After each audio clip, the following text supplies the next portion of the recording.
തദ്ദേശ വകുപ്പിന്റെ തലതിരിഞ്ഞ പരിഷ്കാരം കാരണം നഗരസഭയുടെയും മുനിസിപ്പാലിറ്റികളുടെയും പ്രവർത്തനം അവതാളത്തിൽ.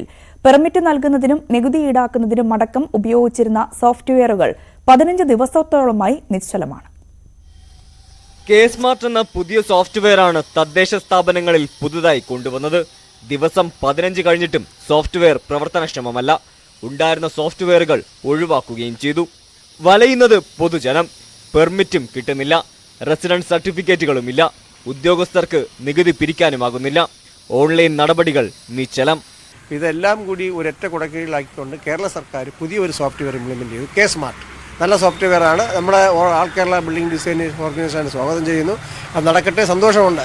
പക്ഷേ അതിൻ്റെ പ്രവർത്തനം കാര്യക്ഷമമായി വരുന്നതും അത് ഓപ്പൺ ചെയ്യുന്നതിന് മുമ്പേ തന്നെ നിലവിലുണ്ടായിരുന്ന ഈ സോഫ്റ്റ്വെയർ എല്ലാം കൊണ്ട് ഉടനെ തന്നെ ബ്ലോക്ക് ചെയ്ത് കഴിഞ്ഞപ്പോൾ കേരളത്തിലെ പൊതുജനങ്ങളെല്ലാം ഇപ്പം നെട്ടോട്ടത്തിലാണ്.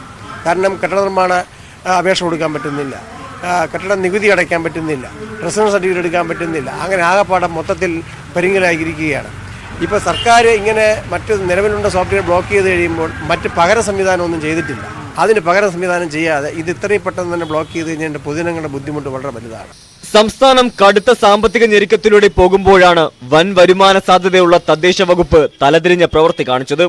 6 കോർപ്പറേഷനുകളിലും 84 മുനിസിപ്പാലിറ്റികളിലും ഇതാണ് സ്ഥിതി. ലോഗിൻ പ്രൊവൈഡ് ചെയ്യുന്നില്ല, ഇതിനകത്ത് ആർക്കും ലോഗിൻ ചെയ്ത് കയറാൻ പറ്റുന്നില്ല. സോഫ്റ്റ്വെയർ ഇപ്പോഴും അത് റെഡി ആയിട്ടില്ല, അതാണ് സത്യം.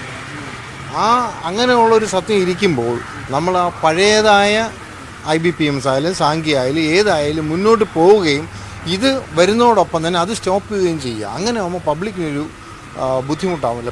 സോഫ്റ്റ്വെയറിന്റെ അനിശ്ചിതത്വം അക്ഷയ സെന്ററുകളുടെ പ്രവർത്തനത്തെയും ബാധിച്ചിട്ടുണ്ട്.